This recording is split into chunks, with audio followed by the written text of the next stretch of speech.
హామీలు నెరవేర్చామని చెప్పే దమ్ముందా? డిప్యూటీ సీఎం బట్టి మంత్రులు ఏదో ఒక విలేజ్కి వెళ్ళాలి, ప్రజలు వాళ్ళను తరమకుంటే రాజకీయాల నుంచి తప్పుకుంటా. బీఆర్ఎస్ వర్కింగ్ ప్రెసిడెంట్ కేటీఆర్ సవాల్. కేటీఆర్ గారు పాదయాత్ర చేస్తామన్నాడు, ఎప్పుడు పాదయాత్ర చేస్తాడో చెప్పాలి దయచేసి. ఫస్ట్ మీ బీఆర్ఎస్ పార్టీని చక్కదిద్దుకోండి. కాంగ్రెస్ ఎట్లాగో అయిపోయింది, కాంగ్రెస్ కేల్ కథం, దుకాణం బంధు. వాళ్ళు విలేజ్లకు పోయినా విలేజ్లకు పోకపోయినా ఓట్ల రూపంలో కాంగ్రెస్ పార్టీకి బుద్ధి చెప్తారు. మీరు బీజేపీ పార్టీతో పొత్తు పెట్టుకుంటున్నారా పెట్టుకోరా? Point number 1. పాదయాత్ర ఎప్పుడు చేస్తారు? Point number 2. కొత్త వాళ్ళని మండల అధ్యక్షులను జిల్లా అధ్యక్షులుగా ఎప్పుడు ప్రకటిస్తారు? Point number 3. అసలు కేటీఆర్ గారికి ఒక్కొక్కసారి ఒక్కొక్కటి మాట్లాడతారు. స్టెబిలిటీ ఉందా? నిరుద్యోగుల కోసం 46 జీవో ఏదైతే బీఆర్ఎస్ పార్టీ తీసుకొచ్చిందో దానికోసం కొట్లాడే దమ్ము కేటీఆర్కు ఉందా? నిరుద్యోగుల పాలిట దేవుడు అవుదాం అనుకుంటున్నాడా? పశ్చాత్తాపం పడదాం అనుకుంటున్నాడా? ఇంకా ఎవరికి అపాయింట్మెంట్ లేకుండా విర్రవీగుతున్నటువంటి కేటీఆర్ ముందు నీ రాజపాకాల నీ బావమరిది పెత్తనం ఆపమని చెప్పు. ఎవరైతే డబ్బులు తీసుకుంటో వాళ్ళకి కుటుంబానికి డబ్బులు ఇమ్మని చెప్పు. ఆ తర్వాత శుద్ధపూస మాటలు మీరు మాట్లాడండి.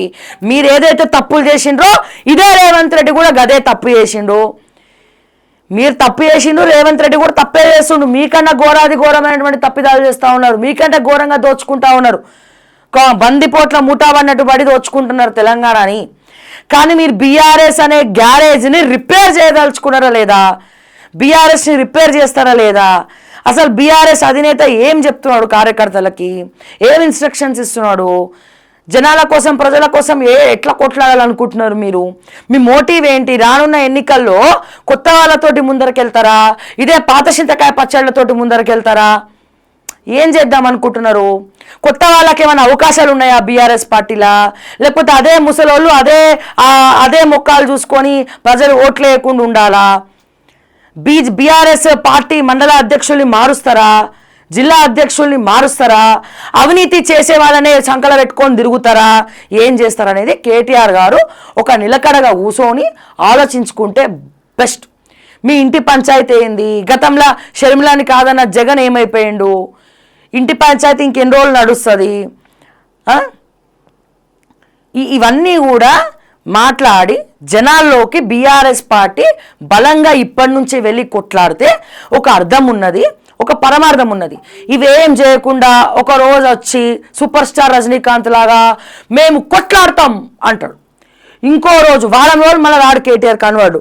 వారం రోజుల తర్వాత మళ్ళీ వచ్చి నేను పాదయాత్ర చేస్తున్నా అంటాడు. మళ్ళీ ఇంకో వారం కనబడాడు. సాయంత్రం 5 గంటల తర్వాత కేటీఆర్ ఎక్కడా కనబడాడు. అదైపోయింది. మళ్ళీ ఇంకొక నెల రోజుల తర్వాత వచ్చి ఒక నియోజకవర్గంలో పార్టీ తరపున మీటింగ్ పెడతాడు. కార్యకర్తలకి ఏదో హితబోధ చేస్తాడు. కానీ కార్యకర్తలకు హితబోధ చేసేటప్పుడు కేటీఆర్ అన్న మనం ఏం చేస్తున్నాం? అసలు కార్యకర్తలకి చెప్పడం కోసం మనం ఏం చేస్తున్నాం? అసలు మనం నిజంగానే జనాల్లో ఉన్నామా? ప్రతిపక్ష పాత్ర నిజంగానే పోషిస్తున్నామా? లేకపోతే పోషిస్తున్నట్టు నటిస్తున్నామా? ఇన్ని క్లారిటీలు తెచ్చుకోవాలి. తెలంగాణలో ఐదర్ బీజేపీ లేకపోతే కాంగ్రెస్ లేదా బీఆర్ఎస్ ఒకటే ప్రాంతీయ పార్టీ. మీరు ఎంత జాతీయ పార్టీ అని మొత్తుకున్నా మాకు అది టీఆర్ఎస్ఏ. మరి ప్రాంతీయ పార్టీ నెక్స్ట్లో గెలవాలంటే మీ స్టెబిలిటీ లేని మైండు, మీ పాత చింతకాయ పచ్చడి స్టాఫ్, నీ పక్కన ఉన్నటువంటి టీము, చచ్చు సలహాలు ఇచ్చేవాడిని ఫస్ట్ తీసి పక్కన పెడితే మీ పార్టీ బాగుపడుతుంది. లేదు ఇట్లనే ఉంటామంటే ఇది తాత్కాలికమే.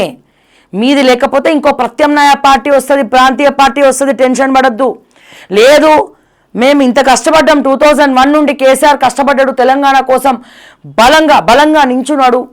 సో ఈ పార్టీని నేను ఆయన కొడుకుగా ముందరికి తీసుకుపోవాలి అనుకున్నప్పుడు ముందు నీ పక్కన ఉన్నటువంటి టీంని నువ్వు పక్కన పెట్టు. చెత్త సలహాలు ఇచ్చేవాడిని పక్కన పెట్టు, అబద్ధాలు చెప్పేటోడిని పక్కన పెట్టు. ఏది నిజం, ఎవడు నిజం చెప్తున్నాడు, ఎవడు అబద్ధం చెప్తున్నాడు, ఏది ఫేక్ వీడియో, ఏది రియల్ వీడియో అనేది ఎంక్వైరీ చేసుకోండి. ప్రజల్లోకి ఎనండి. ఒక్కొక్క నియోజకవర్గంలో ఫీల్డ్ విజిట్ చేయండి, పాదయాత్రలు చేయండి, ఒక వారం చేయండి, మళ్ళీ రెస్ట్ తీసుకోండి వారం, మళ్ళీ ఇంకో వారం చేయండి, ప్రణాళికాబద్ధంగా చేయండి. పాదయాత్ర శాతకాకపోతే బస్సు యాత్ర చేయండి. ప్రధాన ప్రతిపక్ష పాత్ర ఏం చేస్తుంది? ప్రధాన ప్రతిపక్ష పార్టీ ఏం చేస్తుంది? మీ వంతు ప్రతిపక్షంలో ఎవడేం చేస్తున్నాడు? గుడ్ మార్నింగ్ తెలంగాణ స్టార్ట్ చేయండి. ఏదైనా ఉండాలి కదా, ఎగ్జిక్యూషన్ ఉండాలి. మీ పార్టీ ప్రోగ్రాంలు ఏమున్నాయి, మీ నియోజకవర్గ ఎమ్మెల్యేలు ఏం చేస్తున్నారు, ఓడిపోయిన ఎమ్మెల్యేలు ఏం చేస్తున్నారు, పల్లి బఠానీలు అమ్ముకుంటారా, ఏం చేస్తున్నారు, జిల్లా అధ్యక్షుల్ని మార్చాలా, జనాలు ఏం చెప్తున్నారు, ప్రజలకు ఏం కావాలి, అసలు తెలంగాణ ప్రజలకు ఏం కావాలా, ఎవడన్నా ఏ లీడర్ని అడుగుతుండా అండి. ఇంకా మారకపోగా ఎప్పుడో ఒకసారి అమావాస్యకి పున్నమికి వచ్చి మాట్లాడతామంటే ఎట్లా వర్కౌట్ అవుతుంది? నిజమైన లీడర్ ఎవరు? పార్టీని నమ్ముకున్న కార్యకర్త ఎవడు? ఏ కార్యకర్తకి ఏం చేయాలి? ఫస్ట్ కార్యకర్తల నుంచి నరుక్కుంటూ రావాలి, ప్రజల్లోకి పోవాలి. ఇన్ని ఉన్నాయి, టైం లేదు మీకు. ఉందా టైము? ఇంకా చూస్తూ అప్పుడే 2 ఏళ్ళు గడిచిపోతుంది. డిసెంబర్ వస్తే 2 years అయిపోతుంది. 2 years అయిపోయిందంటే ఇంకో 2 years మీరు ఏం చేస్తున్నారో మీకైనా అర్థమవుతుందా అని చెప్పి ఒకసారి మీరే ఆత్మ పరిశీలన చేసుకోవాలి. కేటీఆర్ గారు, ఈ పాత టీము ఎవడైతే నీ చుట్టుపక్కల ఉన్నాడో మీకు చెప్పేది ఒకటి, వాళ్ళు బయట చేసేది ఒకటి.